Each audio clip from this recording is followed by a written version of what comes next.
घटना चक्र, सह प्रायोजक MDH मसाले, असली मसाले से MDH और पेट्रोलियम कंजर्वेशन रिसर्च एसोसिएशन। फिजूल गैस इस्तेमाल करने से कोई भी फैमिली बर्बाद हो सकती है।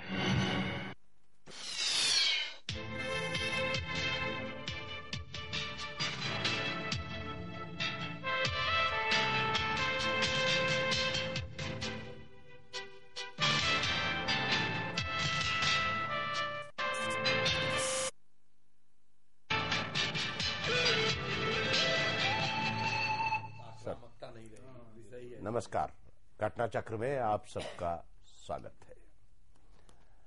इस देश के गृह मंत्री लाल कृष्ण आडवाणी ने कहा है कि राज्यों और लोकसभा के चुनाव समय आने पर एक साथ होने चाहिए।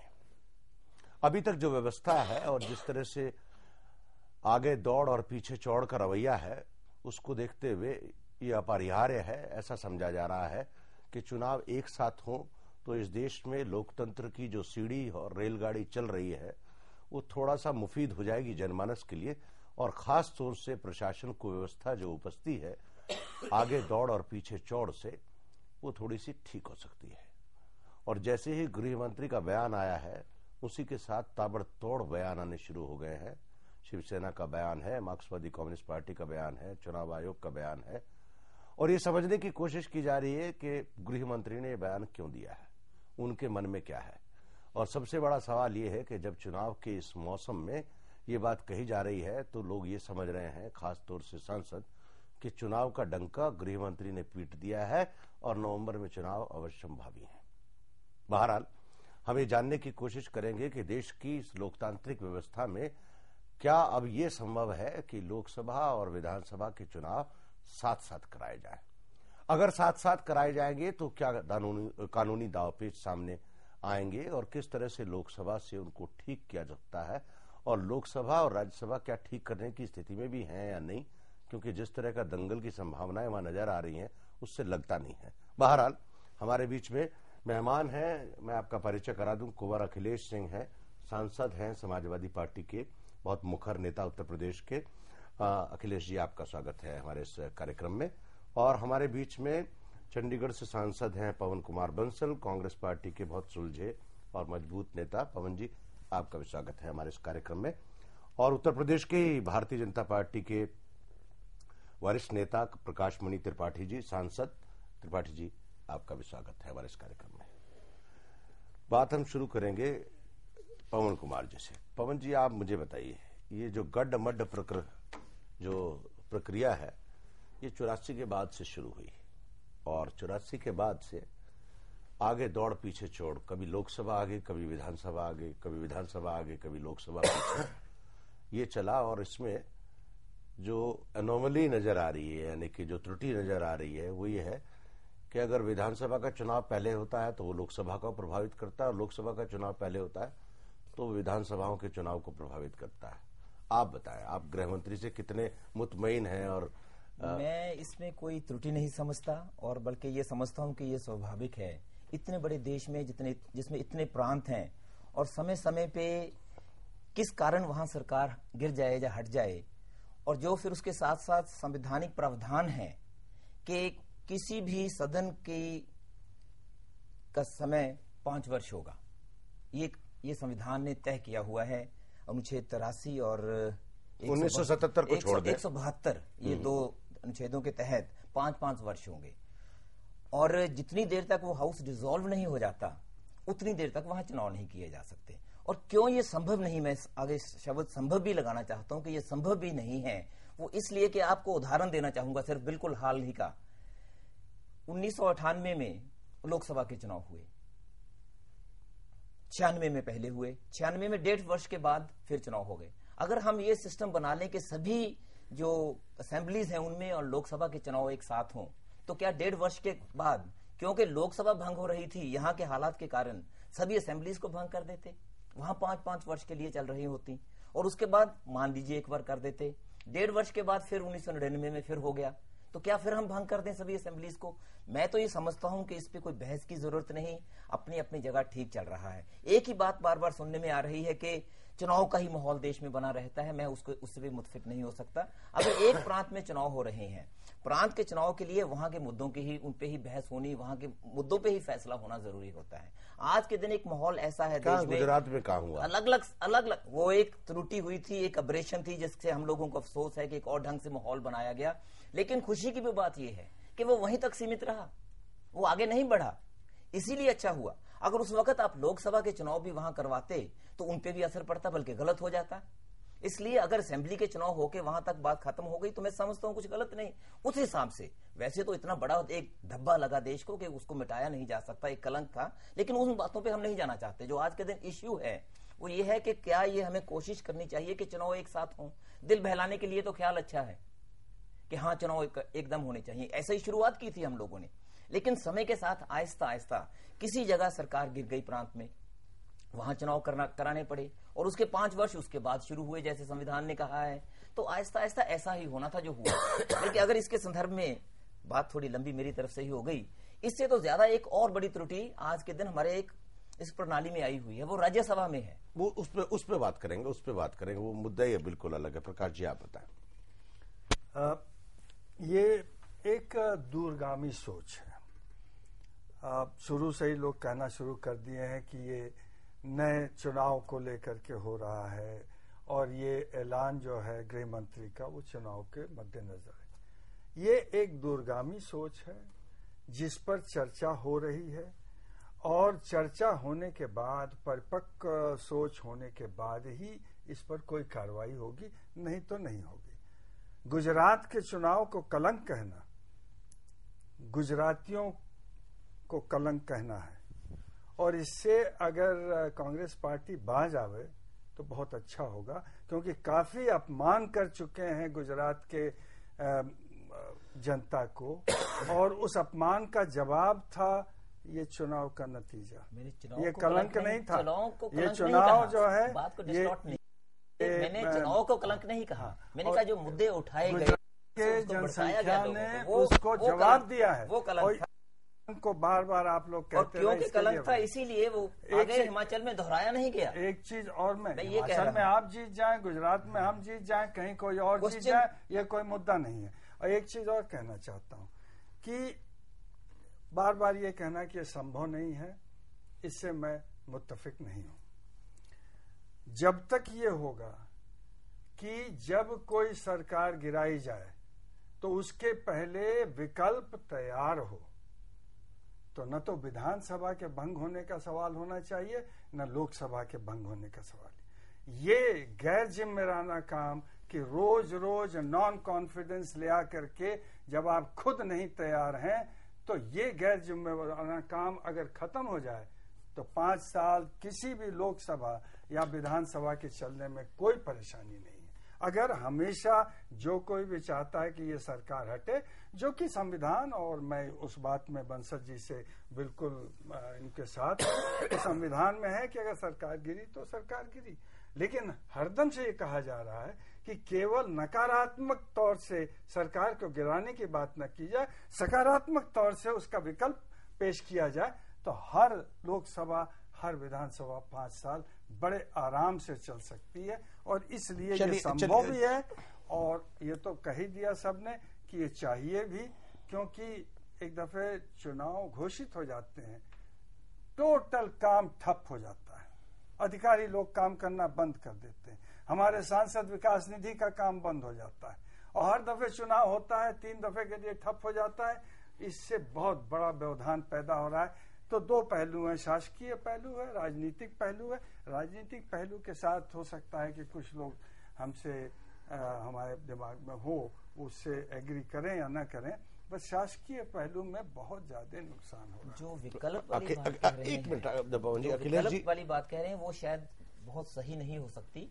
उससे तो एक बहुत इंस्टेबिलिटी का माहौल बन सकता है देश में, और इंस्टेबिलिटी की कीमत जो है वो चुनाव की कीमत से कहीं ज्यादा है। अगर नॉन गवर्नेंस की कीमत आप लें, वो बार बार चुनाव में जो खर्चा हो उससे कहीं ज्यादा नॉन गवर्नेंस की कीमत हो सकती है। अखिलेश जी आप बताएं। त्यागी जी, अभी आपने 1984 के बाद लोकसभा और विधानसभाओं के चुनाव की अलग अलग बात कही। मुझे जहां तक स्मरण है 1967 में जी पहली बार देश के अंदर स्वर्गीय डॉक्टर राम मनोहर लोहिया के नेतृत्व में उनके प्रयास से 9 राज्यों में संविध की सरकारें गठित हुई थी और उसके पश्चात 1977 में दिल्ली की सरकार में एक बड़ा परिवर्तन आया था। उसमें भी विभिन्न दलों के गठजोड़ के द्वारा ये स्थिति उत्पन्न हुई थी। उस समय मुझे अच्छी तरह से याद है कि स्वर्गीय जयप्रकाश नारायण जी ने यह कहा था कि जनता को अपने जनप्रतिनिधियों को वापस बुलाने का अधिकार होना चाहिए। जब ये बात देश के संघीय ढांचे के अंतर्गत ये बात कही जा रही है कि राज्यों और विधानसभाओं के चुनाव एक साथ होने चाहिए, राज्य और केंद्र के चुनाव एक साथ होने चाहिए, तो मैं समझता हूं कि जो जनप्रतिनिधियों को वापस बुलाने के जनता के अधिकार की बात थी वो कहीं न कहीं अपने आप बेमानी हो जाती। जो देश का संघीय ढांचा है उस संघीय ढांचे में देश की जो वर्तमान स्थिति है उसमें ये संभव दिखाई नहीं देता कि देश के सभी राज्यों और केंद्र के एक साथ चुनाव, क्योंकि जम्मू कश्मीर की जो स्थितियां हैं, पूर्वोत्तर भारत की जो स्थितियां हैं और दक्षिण भारत के कुछ राज्यों की जो स्थितियां हैं, उत्तर भारत के जो राज्यों की स्थितियां वो भिन्न भिन्न प्रकार की। यहां तक तो संभव हो सकता है कि अधिकांश राज्यों में और केंद्र में एक साथ चुनाव संभव हो जाए, लेकिन संपूर्ण देश में एक साथ विधानसभाओं और केंद्र के चुनाव हो जाए ये बात संभव नहीं दिखाई देती। और अभी जो उप प्रधानमंत्री जी की बात उभर करके सामने आई है, इस पर मेरा ये कहना है कि उन्हें ये कैबिनेट में प्रस्ताव लाना चाहिए और कैबिनेट के माध्यम से सरकार जब सदन के पटल पर यह प्रस्ताव लाएगी तो निश्चित ही तौर पे समाजवादी पार्टी अपनी राष्ट्रीय कार्य समिति बुला करके इस प्रस्ताव पर गंभीरतापूर्वक विचार करे। नहीं, क्या विचार होने की संभावना है? अगर ये जो एक साथ विधानसभाओं और लोकसभा के चुनाव की जो बात आती है इस पर गंभीरतापूर्वक विचार करेगी। अभी समाजवादी पार्टी को यह आशंका है कि अभी पिछले दिनों भारतीय जनता पार्टी ने यह कहा कि लोकसभा 5 वर्ष तक चलनी चाहिए, विधानसभा 5 वर्ष तक चलनी चाहिए।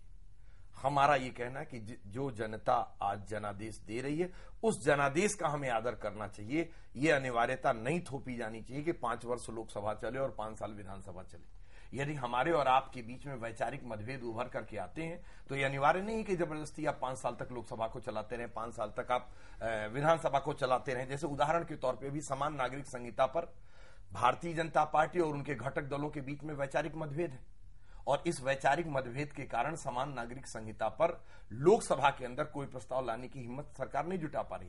अभी प्रधानमंत्री जी ने स्वर्गीय परमहंस रामचंद्र जी के दाह संस्कार में जो वक्तव्य दिए और सदन के अंदर आज जो बातें कही, दोनों में भिन्नता रही। ये बातें इसलिए मैं कहना चाहता हूं कि प्रधानमंत्री जी के भारतीय जनता पार्टी के एक नेता के तौर पे अलग विचार हो सकते हैं और राष्ट्रीय जनतांत्रिक गठबंधन के एक प्रधानमंत्री के तौर पे विचार अलग हो सकते हैं। और जब आप कई दलों की सरकार बनाएंगे तो मैं समझता हूं कि लोकसभा और विधानसभाओं के चुनाव एक साथ कराना बेमानी होगा। जिस तरफ पवन कुमार बंसल जी ने अभी इशारा किया कि 1996 में 1.5 साल के बाद चुनाव हो गए, 1998 में 1.5 साल के बाद चुनाव हो गए। बहुत से ऐसे राज्य हैं जहां 1.5 साल के अंदर चुनाव हो रहे हैं और बहुत से ऐसे राज्य हैं जिनमें 5 साल सरकार जो चलाने का प्रयोग किया गया उसके दुखद परिणाम भी जनता को भुगतने पड़े। चलिए हम लोग चलते हैं, देखते हैं कि इस पूरे विवाद पर गृह मंत्री और बाकी लोगों ने क्या कहा, उसको देखते हैं। उसके छोटे ब्रेक पे चलेंगे, उसके बाद लौट करके आएंगे और बहस करेंगे, क्योंकि इसमें कई चीजें शामिल हैं कि इस देश में फिक्स टर्म की लोकसभा और राज्यसभा और विधानसभाएं चलाना चाहते हैं रिस्पेक्टिव ऑफ इलेक्शन। से एक नया फॉर्मूला है कि फिक्स टर्म रहे और चुनाव अगर उसके बीच में हो जाए लेकिन बचे हुए समय के लिए रहे, जो मैं बात कर रहा हूं जैसे राज्यसभा में होता है। हम लोग लौट करके आएंगे एक छोटे से ब्रेक के लिए के बाद, लेकिन उससे पहले देखते हैं कि इस विवाद पर गृह मंत्री और बाकी लोगों ने क्या बयान दिए हैं। The government was holding informal consultations with NDA allies and election commission members on synchronizing Lok Sabha and assembly elections, L.K. Advani. Government is seriously considering to either reschedule the poll timetable or, if necessary, to make constitutional amendments to hold the national as well as state polls at the same time, Advani. Only after consultation with the main opposition party, a formal move can be made in this connection, Advani. About the reaction of allies and election commission members to the proposal, Advani said there is a lot of appreciation. Generally, people agree. Deputy Prime Minister said, due to the ruling party remaining in election mood continuously, every important decision, including the budget, is influenced by the consideration as to how the voter will react. Advani said, despite multiplicity of parties, if BJP and Congress agree on major approaches, it will be easy to implement.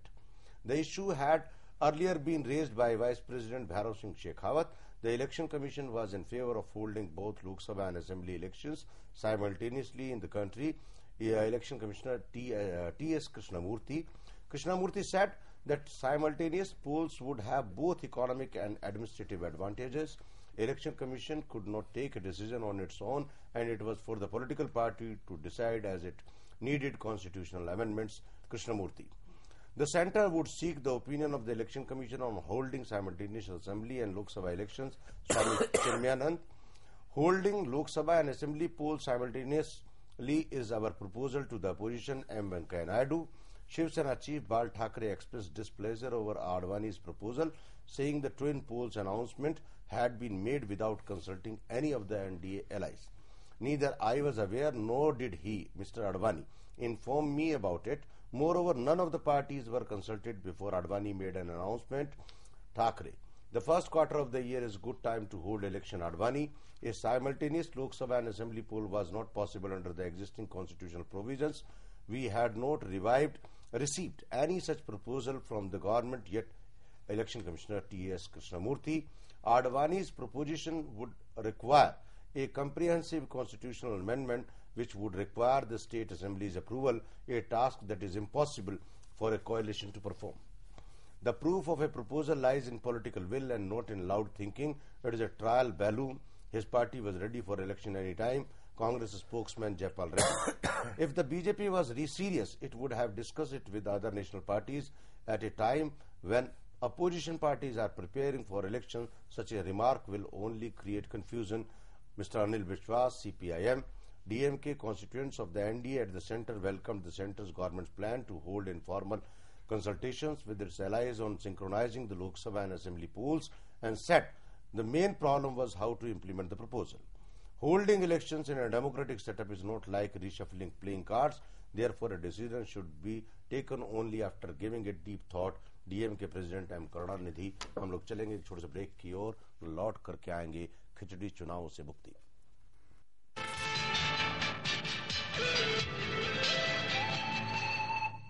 It was a constant struggle. Now she is confident of her future. Concern India Foundation strives to give the disadvantaged a better future with your help. जब मेरी शादी नहीं हुई थी तब मैं अपने oily बालों के लिए ऑयली बालों वाला शैम्पू यूज करती थी और शादी के बाद इनके ड्राई बालों के लिए एक अलग शैम्पू खरीदती थी. शीना के बाल लंबे हों इसके लिए एक और शैम्पू. तंग आ गई थी हर बार के अलग अलग शैम्पू से. फिर मैंने पाया सिम्को एक्स्ट्रा केयर हर्बल शैम्पू. इसमें है आंवला, रीठा और शिकाकाई का उचित मिश्रण जो देता है आपके बालों को संपूर्ण सुरक्षा और भरपूर पोषण. Simco extra care herbal shampoo. Extra herbs, extra results. इस उम्र में भी मेरे सारे के सारे दांत सुरक्षित हैं.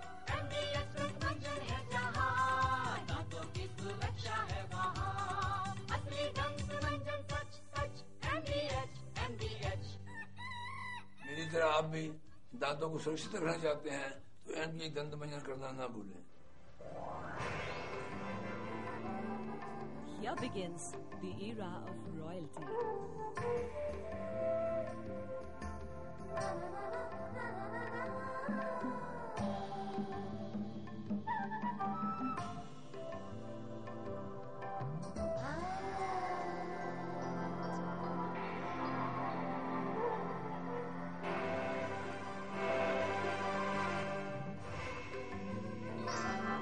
For designer clothing, of course.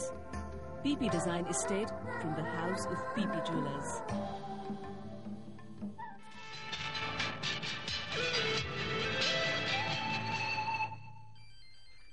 घटना चक्र में आप सबका एक बार फिर से स्वागत है. हम लोग चर्चा कर रहे हैं गृह मंत्री लाल कृष्ण आडवाणी के बयान पर कि इस देश में लोकसभा और विधानसभा के चुनाव एक साथ होने चाहिए. बातचीत में हमारे साथ शामिल हैं पवन कुमार बंसल जी, प्रकाश मणि त्रिपाठी जी और अखिलेश सिंह जी. पवन जी, आप मुझे बताइए, जब आप बात करते हैं कि इलेक्शन सिंक्रोनाइज होने चाहिए, यानी कि 5-5 साल की टर्म होनी चाहिए, नहीं, मैं तो 5 नहीं, देखिए 5 साल की टर्म कैसे हो सकती है कि मान लीजिए लोकसभा और कोई विधानसभा डिसॉल्व हो जाती है या नो कॉन्फिडेंस मोशन आता है, सरकार गिर जाती है, फिर 5 साल के लिए चुनाव होते हैं. या तो उस रास्ते को रोके और कहे कि अगर किसी लोकसभा ने 3 साल बिता लिए हैं तो बाकी 2 साल के लिए चुनाव होगा. और या किसी विधानसभा ने 2 साल बिता लिए तो बचे हुए 3 साल के लिए चुनाव होगा। तो ताकि इस देश में जो हमारे 22 स्टेट या 23 स्टेट्स हैं और 9 यूनियन टेरिटरीज हैं, उनके चुनाव सबके साथ साथ एक सिंक्रोनाइज वे में हो, ताकि सब असेंबलीज, लोकसभा और विधानसभा अपना समय एक साथ खत्म करें। मैं समझता हूं ये भी ठीक नहीं है। इसके लिए मेरी बिल्कुल राय ये है, संविधान ने बहुत सोचने के बाद, जो हमारे उस वक्त founding fathers of the constitution थे, उन्होंने बहुत सोच के मैक्सिमम पीरियड 5 साल फिक्स किया है कॉन्स्टिट्यूशन में, लोकसभा का और असेंबली का। नहीं, जो सवाल मेरा है उसमें 5 साल से बियॉन्ड नहीं बढ़ रहे। मैं उसी पे आ रहा हूं। हाँ। उन्होंने ये नहीं कहा कि 5 साल अनिवार्य है, ये नहीं कहा कहीं भी।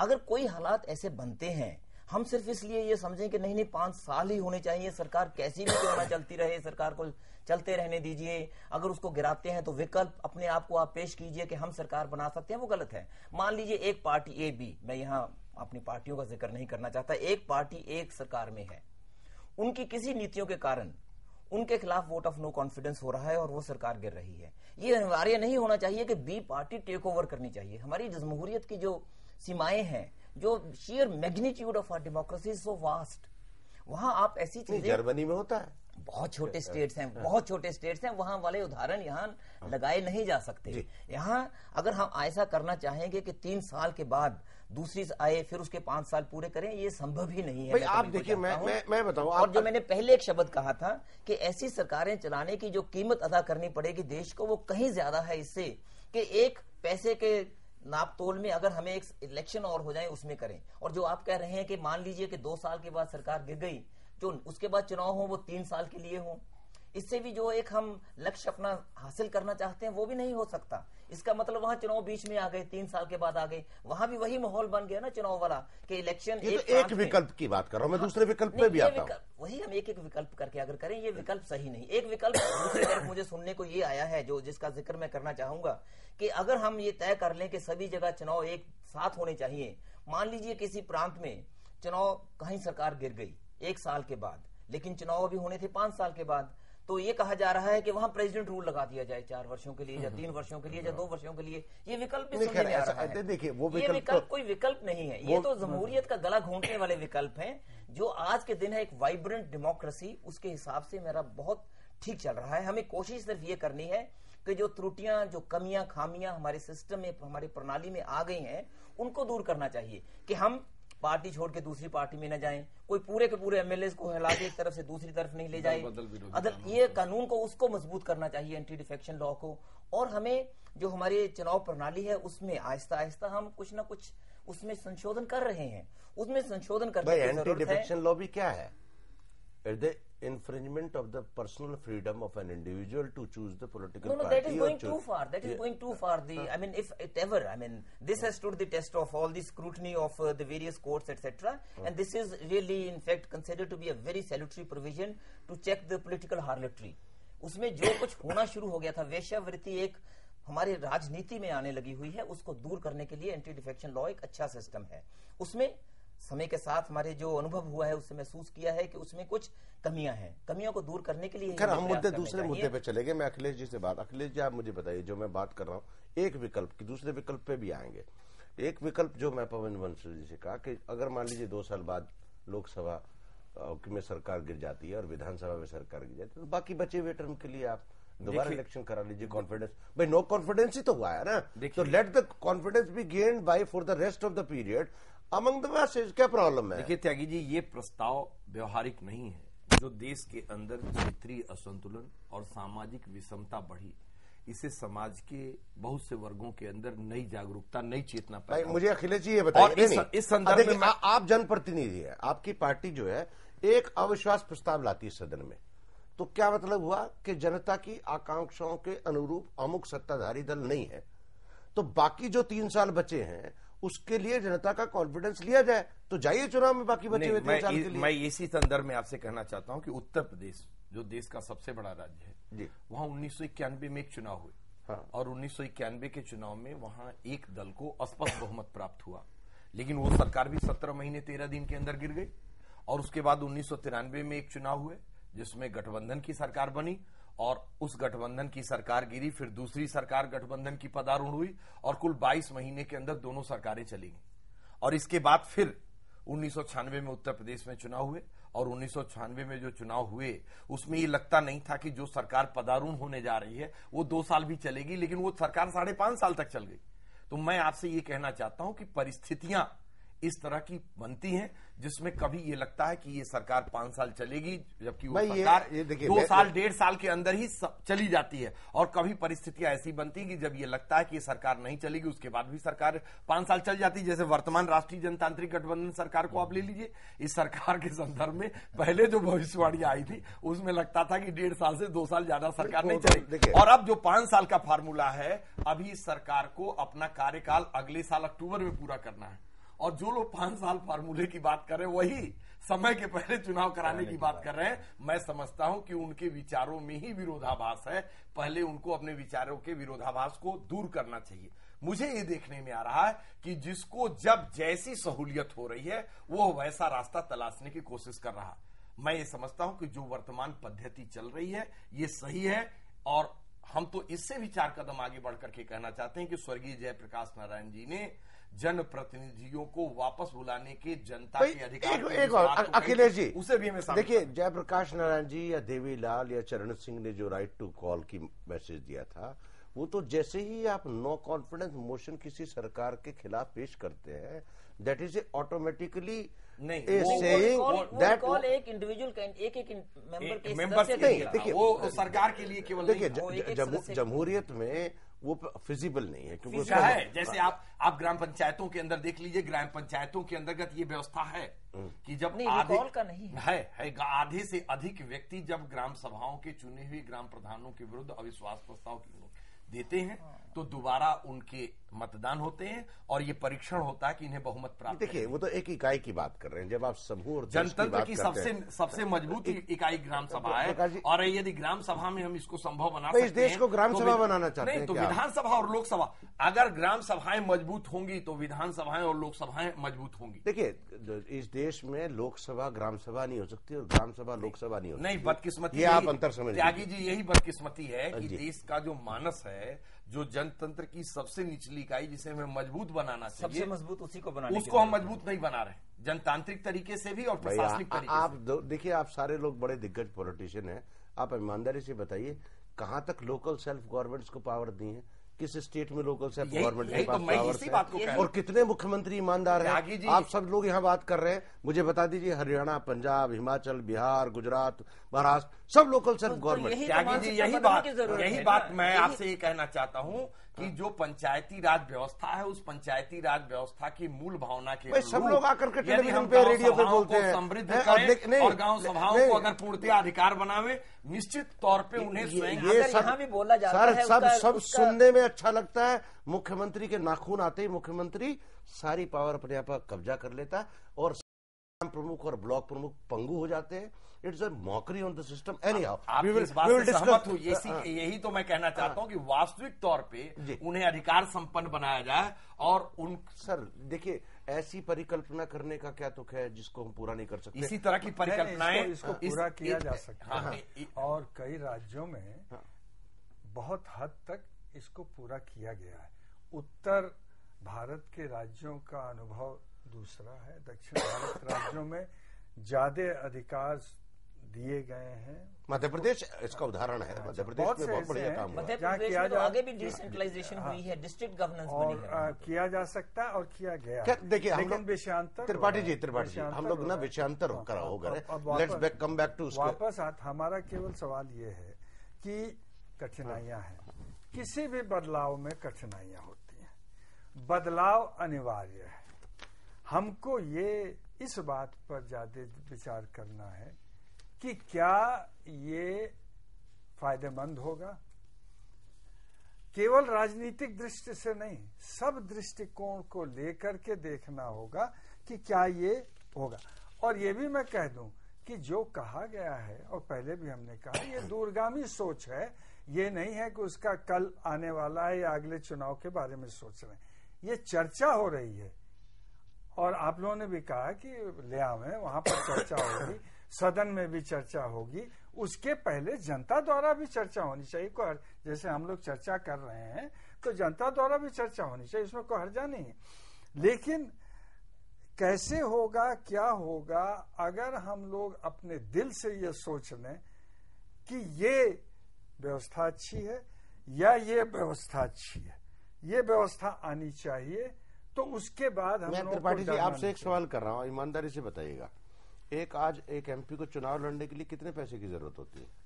नहीं, ये चीज अलग अलग जगह पर अलग अलग है, इसका कोई एक जवाब नहीं है। कुछ लोग यहाँ पर हैं जिनका मैं नाम नहीं लूंगा, और 2 करोड़ 4 करोड़ भी खर्चा करते हैं, और हमारे जैसे जिनके पास पैसा नहीं है वो बहुत कम खर्चा करते हैं। और न ये कोई सवाल है और न इसका कोई एक जवाब नहीं, हो मैं सकता है। 545 से मल्टीप्लाई करना चाह रहा था, तो ताकि पता चल जाता कि एक प्रतिनिधि और एक मेंबर पार्लियामेंट्री की कॉन्स्टिट्यूंसी में कम से कम 7, 8, 6, 5 को उम्मीदवार तो मिनिमम रहते हैं, और आप उसको अगर 20% घटा दे सकते पैसे को, तो खर्चा लगा दे, और इलेक्शन कमीशन का जो ऑफिशियल खर्चा है वो लगा दे, तो सबको मल्टीप्लाई करें तो हम लोग लगभग त्यागी जी इस संदर्भ में मैं ये कहना चाहता हूं कि चुनाव आयोग ने लोकसभा और विधानसभाओं के लिए खर्च की जो सीमाएं तय किया है, इस सीमा के बाद भी चुनाव आयोग उस दायरे के अंदर आज तक चुनाव संपन्न नहीं करा पाया।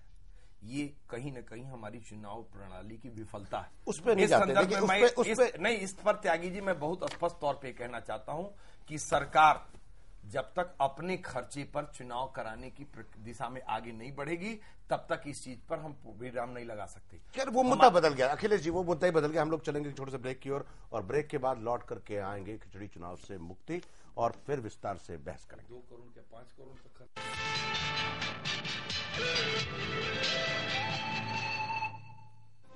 It's time for a renaissance.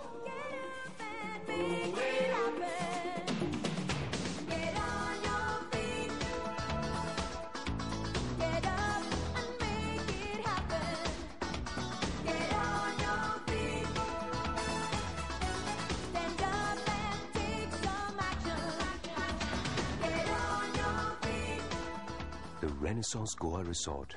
It's time for a renaissance. MDH की देगी मिर्च का तड़का, अंग अंग फड़का। MDH की देगी मिर्च। Here begins the era of royalty.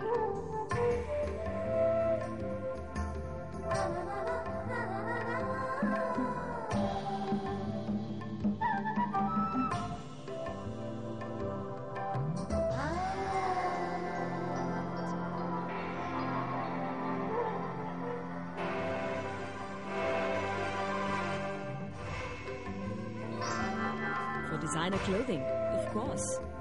PP Design Estate from the house of PP Jewelers.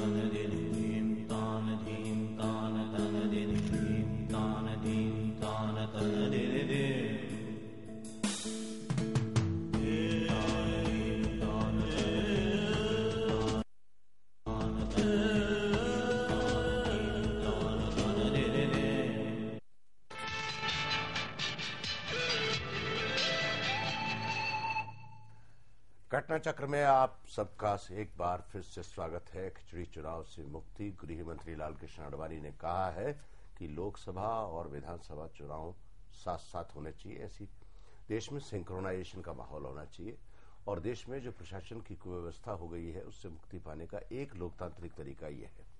इसी मुद्दे पर बातचीत कर रहे हैं। हमारे साथ शामिल हैं प्रकाश मुनि त्रिपाठी जी, कुंवर अखिलेश जी और पवन कुमार बंसल जी। पवन जी, मुझको आप ये बताएं, जर्मनी में, हम जर्मनी का उदाहरण इसलिए ले रहे हैं क्योंकि एक फॉर्मूला है, अगर उस देश का नाम ना भी ले तो हम ये कहें कि एक फॉर्मूला ये भी हो सकता है कि 5 साल के लिए लोकसभा फिक्स हो गई कि साहब आपका चुनाव हो गया 5 साल, अब 545 लोग आप चुन के आ गए। अगर आपका एक दूसरे नेता के प्रति अविश्वास है तो दूसरा नेता बदल लीजिए, देश को नया प्रधानमंत्री दे दीजिए, लेकिन आपको कोई अधिकार नहीं आप उस लोकसभा को भंग करें और आप फिर जनता के पास जाएं। और ताकि जो देखिए, चुनाव में जो सबसे बड़ा ये गंभीर चिंतन जो गृह मंत्री ने किया है, ये आडवाणी जी पहले से इलेक्शन के प्रति संवेदनशील रहे हैं, उन्होंने बड़े सुधार भी बताए हैं, चुनाव आयोग भी ये बात कह चुका है। भाई पार्लियामेंट का इलेक्शन कोई होली काव तो है नहीं कि आप साहब इसको तोड़ मरोड़ नहीं सकते, इसमें अमेंडमेंट नहीं कर सकते या संविधान में सुधार नहीं किया जा सकता, क्योंकि हमारे फोर फादर्स ने ये परिकल्पना की थी। अवर फोर फादर्स नेवर व्यूड कि इंटरनेट भी कोई ऐसी चीज आएगा जो पूरी दुनिया को बांध के खड़ा कर देगा, तो इसलिए एक बिल लेके आना पड़ा। भाई हम लोग लेके आए ना इंटरनेट का बिल, तो जब भी हम लोग ये बात करते हैं तो हम लोग उस संकीर्णता से उबर नहीं पाते कि हम लोग अपने आप को सुधारने को तैयार हैं। तो एक फॉर्मूला सुधारने के लिए तो बार बार संशोधन होते रहे हैं। मेरा कहने का किसी वक्त ये मतलब नहीं कि पार्लियामेंट के कॉन्स्टिट्यूशन में कभी कोई संशोधन नहीं आना चाहिए, ये मतलब नहीं। लेकिन मैं ये कहता हूं कि सिर्फ संशोधन लाने के लिए संशोधन लाने की भी बात नहीं होगी ना। अगर हम एक फिक्स टर्म कर दें 5 वर्ष की, जिसका आप जिक्र करते हैं, तो फिर तो मेरा तो बिल्कुल पक्का विश्वास ये है कि जिस एक आप खिचड़ी चुनाव की बात करते हैं, फिर तो खिचड़ी लोकसभा, खिचड़ी विधानसभा ही होंगी।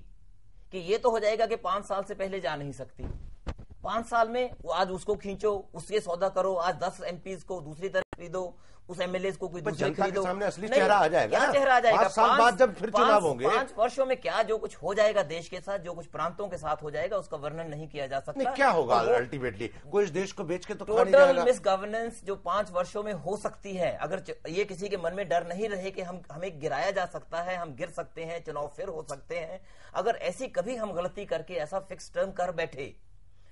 अच्छा, अभी आपको चुनाव से डर लगता है? कोई डर नहीं लगता। हमने तो कहा कि हर वक्त चुनाव के लिए तैयार है। आप दोनों बातों को शायद मिक्स कर दे। नहीं, अभी आपने कहा। नहीं, मैंने कहा चुनाव तो बार बार करने को तैयार है। 5 वर्ष के बाद चुनाव पे हम जाते ही हैं। हाँ। अगर उससे पहले हो जाए तो 1.5 वर्ष, 2 वर्ष, 3 वर्ष। मैं तो बल्कि कह रहा हूं, अब डर के उलट है मेरी बात, तो बिल्कुल विपरीत है। जब मैं कह रहा हूं कि 1.5 वर्ष के बाद भी चुनाव हो सकते हैं, तो चुनाव से डर नहीं बल्कि चुनाव में जाने की तैयारी है। हम तो हर वक्त ये कहते हैं कि चुनाव में हम तो हर वक्त जाने को तैयार हैं। ये बात तो हमारी तरफ से, कांग्रेस की तरफ से कही गई। लेकिन इश्यू दूसरी है जो मैं कह रहा था, शायद वो बात से फिर हम दूसरी तरफ हट गए। वो ये है कि क्या एक हाउस की, एक सदन की फिक्स टर्म 5 वर्ष की होनी चाहिए कि नहीं। मेरी ये कंसिडर्ड राय है कि ये नहीं होनी चाहिए, कि अगर ऐसा आपने कर लिया, किसी पे ये डर नहीं रहेगा कि वो उसको गिर सकता है, उसको वहां से जा सकता है। 5 वर्ष की उसकी अवधि कम हो सकती है और बिल्कुल मनमर्जी हो गई। आज दूसरी तरफ खरीदो फरोख्त एमएलए की, एमपीज की शुरू हो जाएगी, सरकारें उन्हीं के बीच में बनती गिरती रहेंगी। आज क्या होता है, अगर ऐसी बात हो, फिर तो एंटी डिफेक्शन लॉ वगैरह वाली बातें खत्म, फिर तो चलता रहेगा काम। आज अगर ऐसा होता है तो सरकार गिर सकती है, नया चुनाव हो सकता है। इसके कारण बल्कि एक अंकुश लगा रहता है, जो सदस्य होते हैं उनपे एक नेचुरल, और उसके हिसाब से उनके काम करने का तरीका, उनका रवैया बल्कि बेहतर रह सकता है। पॉलिटिशियन अंकुश से डरता है। ये समाजवादी पार्टी के लोग बैठे हैं, लेकिन ये उत्तर प्रदेश में आज चुनाव कराने को तैयार है। नहीं, मैं फिर आप दोनों बातों में गलत हो गए। समाजवादी पार्टी चुनाव करवाने की तैयारी की बात नहीं, तैयार नहीं। समाजवादी पार्टी का ये कथन है कि हम उत्तर प्रदेश में वर्तमान में चुनाव को टालने की कोशिश करेंगे, लेकिन ये चुनाव अवश्यंभावी हो जाएंगे तो हम उसका सामना करेंगे। चलिए उत्तर प्रदेश पे नहीं आते अखिलेश जी, मुझको आप बताइए। चूंकि आपने कहा इसलिए मैंने लोकसभा की फिक्स टर्म की बात हम कर रहे हैं कि भाई आपने 5 साल, भाई जब गृह मंत्री ने एक सुझाव दिया, इलेक्शन कमीशन भी तैयार है उस सुझाव पे बात करने। एक मिनट, हम लोग सारा डिस्कस ही तो कर रहे हैं। We are not the parliamentarian, we are not going to fix the parameter and we are not going to amend the constitution. We are just discussing the possibilities. I just want to know your opinion.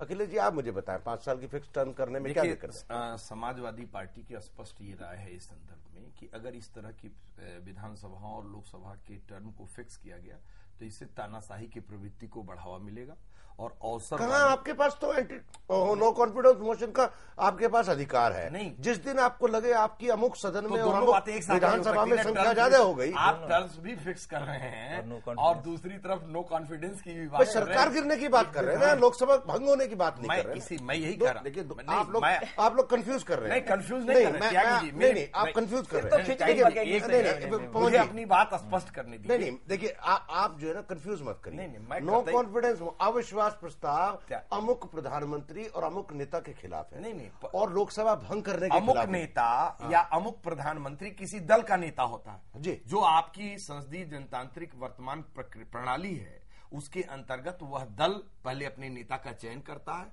और जब वह दल अपने नेता का चयन कर लेता है और कोई एक गठबंधन बनता है तो फिर उस गठबंधन का वो नेता चुना जाता है और इस आधार पर प्रधानमंत्री या मुख्यमंत्री नियुक्त होता है या उसे उस पद पर पदारोहण किया जाता है। वर्तमान में यदि हम किसी व्यक्ति के विरुद्ध या नेता के विरुद्ध अविश्वास प्रस्ताव लाते हैं, इसका तात्पर्य सीधे सीधे उस दल के प्रति हमारा अविश्वास प्रस्ताव होता है।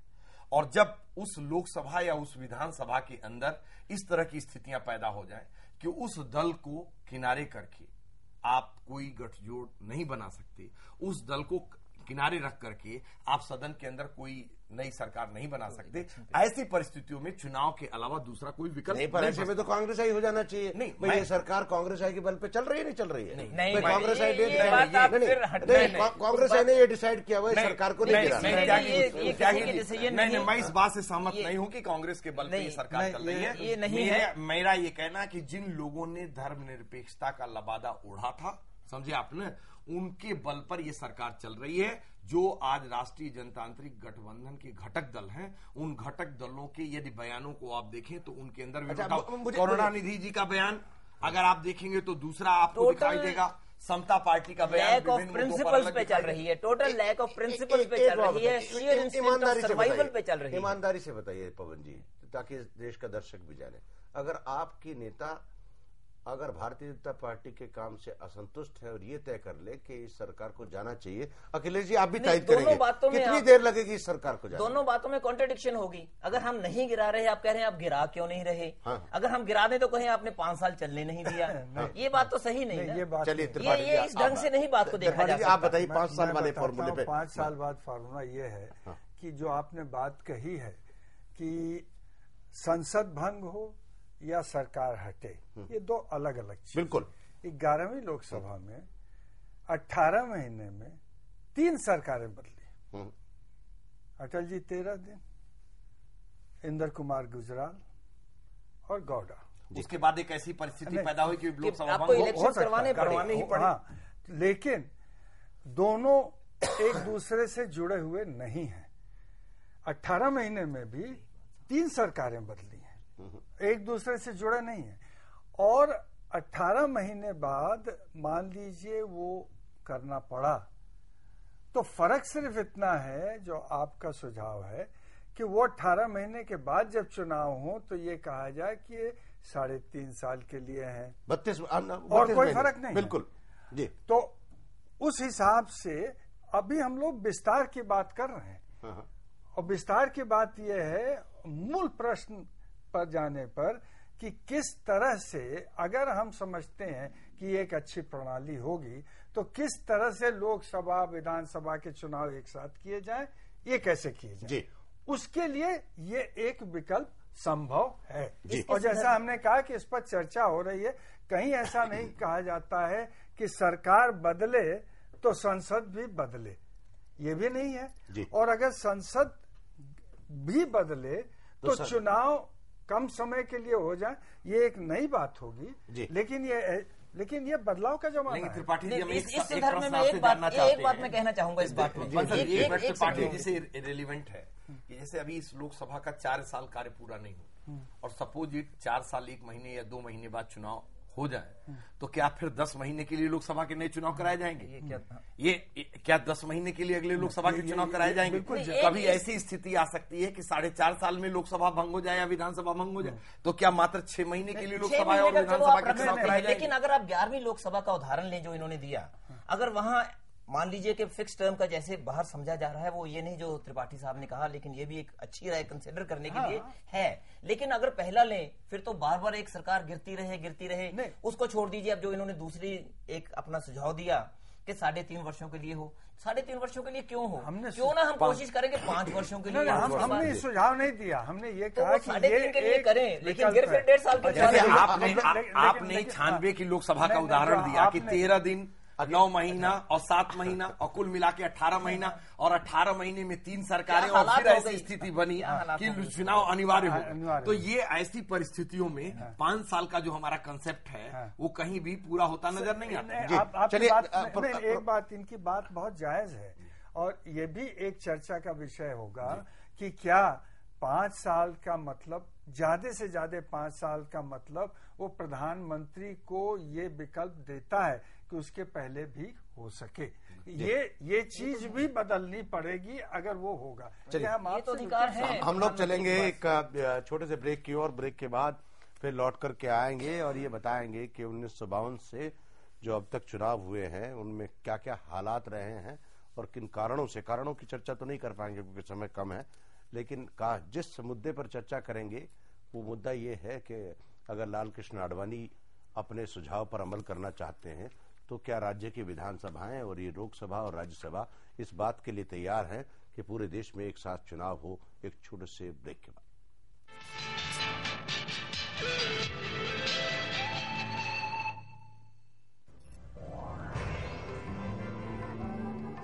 Here begins the era of royalty.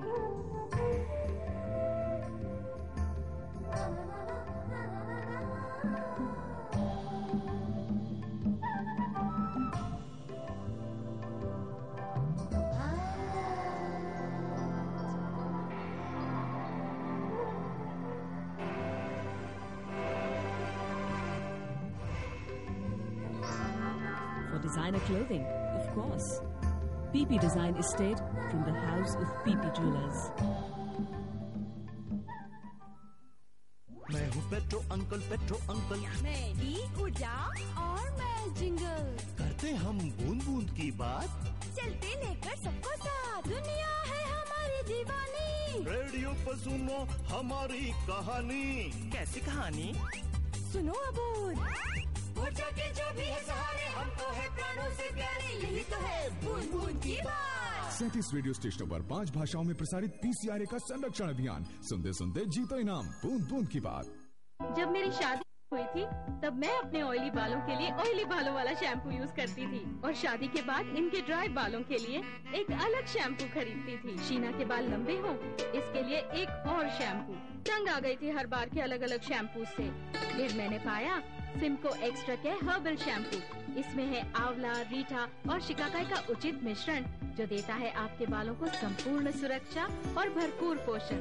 Simco extra care herbal shampoo, extra herbs, extra results. Rex Remedies Private Limited, Delhi, a trusted name in the world of Unani and Ayurvedic medicine. Quality with commitment.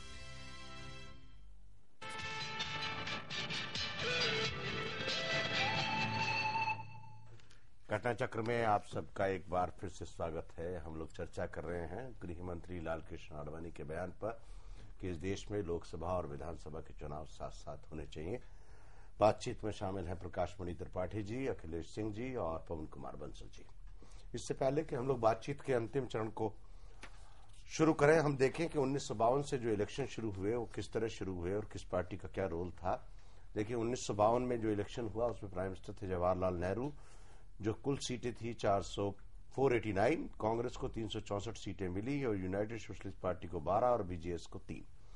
Election 1957 का prime minister Jawaharlal Nehru 494 सीटें, कांग्रेस को 371, CPI सबसे बड़ी party उभर के आई थी, 27 सीटें मिली थी। प्राइम मिनिस्टर जवाहरलाल नेहरू हुए 1962 में, कुल सीटें 494, कांग्रेस 361, सीपीआई फिर दोबारा से बड़ी पार्टी 29 सीटें और स्वतंत्र पार्टी 18 सीटें, बीजेएस 14 सीटें। Election 1967 prime minister Indira Gandhi 520 सीटें, कांग्रेस 283, स्वतंत्र 44, BJS 35। BJS means Bharatiya Jana Sangh. Bharatiya Jana Sangh जी। Election 1971 prime minister Indira Gandhi, total seat 518, Congress 342। दूसरी सीटें इसमें दी नहीं है। जो 71 का चुनाव मुझे याद आ रहा है, थोड़ा सा इंप्रूवमेंट हुआ भारतीय जनसंघ का। 1977 का चुनाव देखें माफ करें, prime minister Morarji Desai, total सीटें 542, कांग्रेस 154, जनता पार्टी 295। इलेक्शन 1980 मिड टर्म पोल, प्राइम मिनिस्टर इंदिरा गांधी 529 सीटें, 353 कांग्रेस की। और 1984 का चुनाव देखें जब इंदिरा गांधी की हत्या हो गई, राजीव गांधी प्राइम मिनिस्टर बने, 542 सीटें, कांग्रेस 415, भारतीय जनता पार्टी 2 सीटें। और 1989 का इलेक्शन बड़ा मजेदार, 2 प्रधानमंत्री विश्वनाथ प्रताप सिंह और चंद्रशेखर, 542 सीटें, कांग्रेस 197, सोशलिस्ट जनता दल 142, भारतीय जनता पार्टी 86 सीटें। इलेक्शन 1991 नरसिम्हा राव जी प्रधानमंत्री, 543 सीटें, कांग्रेस 232, बीजेपी 120। 1996 का चुनाव भी बड़ा मजेदार रहा, जिसका जिक्र किया। अटल बिहारी वाजपेयी, एच डी देवेगौड़ा और इंद्र कुमार गुजराल तीन प्रधानमंत्री, 543 सीटें, 140 कांग्रेस की, बीजेपी की 161 सीटें। और इलेक्शन 1998 मिड टर्म पोल, प्राइम मिनिस्टर अटल बिहारी वाजपेयी 543 सीटें, बीजेपी 182। और 1999 का चुनाव मिड टर्म पोल, prime minister Atal Bihari Vajpayee, BJP और उनके साथी 298, कांग्रेस और उनके साथी 135 और दूसरे लोग 104। हम लोग बातचीत के अंतिम चरण में हैं। बातचीत में फिर दोबारा से बता दें, अखिलेश सिंह जी हैं, प्रकाश मणि त्रिपाठी जी हैं और पवन कुमार बंसल जी।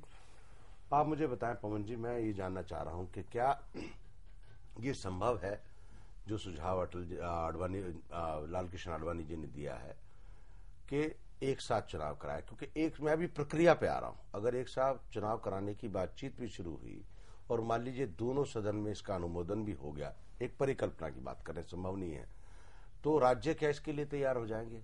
जो राज्यों में मुख्यमंत्री हैं और जिनके चुनाव अभी हुए हैं या आने वाले दिनों में होने वाले हैं, तो ये जो गड्डमगड होगा पॉलिटिक्स का। ये दोनों बातों में फर्क है। जहां एक तरफ तो आप बात कर रहे हैं कि संवैधानिक या कानूनन, दूसरी तरफ उनकी तैयारी। अगर संवैधानिक और कानूनन कोई संशोधन नहीं हो, फिर तो सभी को आज के संविधान के तहत अधिकार है अपने 5-5 वर्ष पूरे करने का, उतनी देर तक जब तक वो खुद डिक्लेयर नहीं कर देते कि हम हाउस को डिसॉल्व करके पहले चुनाव करवाना चाहते हैं। फिर तो कोई तरीका नहीं कि अगर अडवाणी साहब चाहते भी हों, जो आदमी एयर कंडीशन रूम में बैठा हो, फिर तो वो उसको कहोगे दौड़े, फिर तो वो कभी दौड़ेगा जब तक बिजली नहीं चली जाए। फिर तो वो सिर्फ ये कर सकते हैं कि जो लोकसभा का चुनाव है इसको पहले करवा सकते हैं। फिर तो उनके अपने पास, इस सरकार के पास यही एक विकल्प है, यही अधिकार है कि अपना जो लोकसभा का चुनाव है जब मर्जी पहले करवा लें।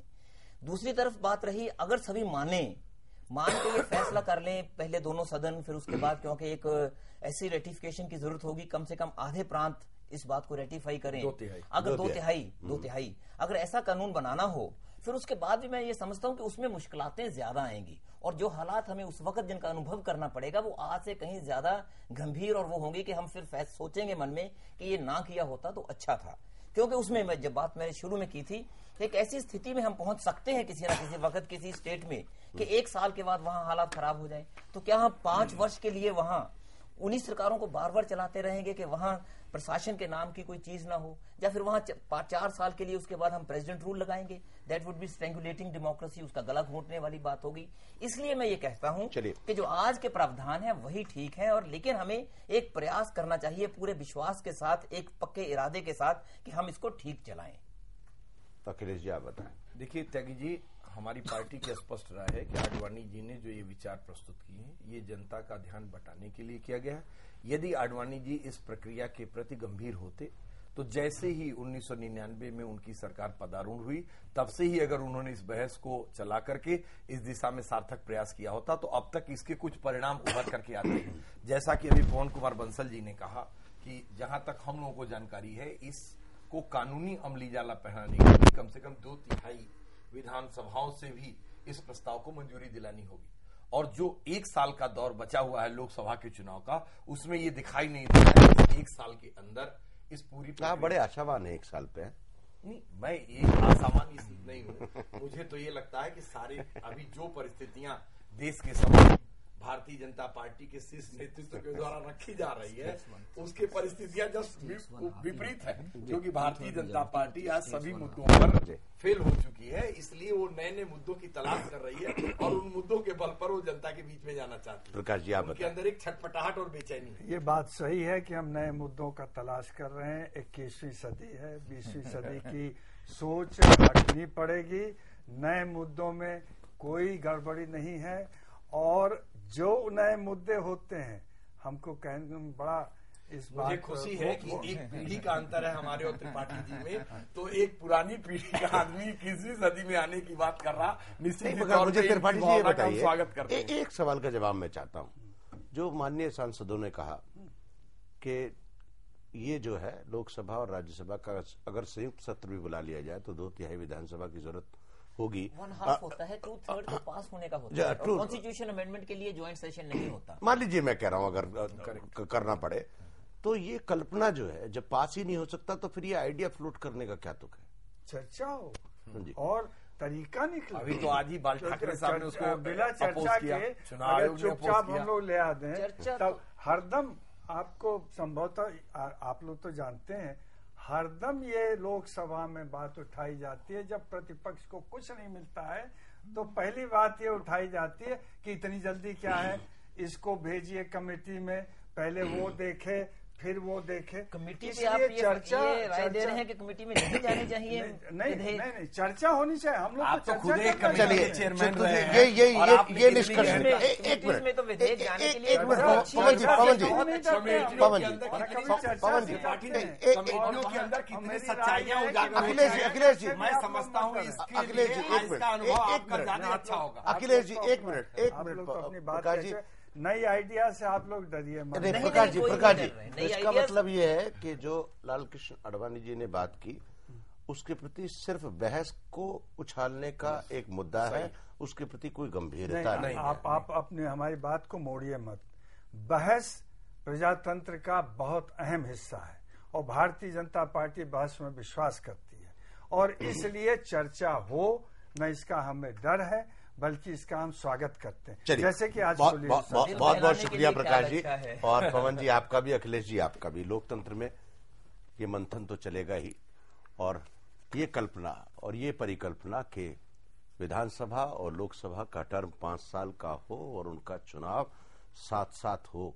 जिस तरह का बहस चल रही है, जिस तरह का मंथन हो रहा है और जिस तरह राजनीतिक पार्टियां बिखरी हुई हैं, आने वाले 10 साल में तो नजर आता नहीं कि इस देश में इस तरह का कोई चुनाव साथ साथ हो सकता है। फिर भी गृह मंत्री ने कहा है तो उस पर बहस तो होनी चाहिए और बहस का क्या नतीजा आएगा, अगर कोई नतीजा आएगा या कानून बनेगा उस पर फिर बहस करेंगे। हम कल फिर मिलेंगे नए विषय के साथ, नए मेहमानों के साथ। तब तक के लिए धन्यवाद, नमस्कार, खुदा हाफिज।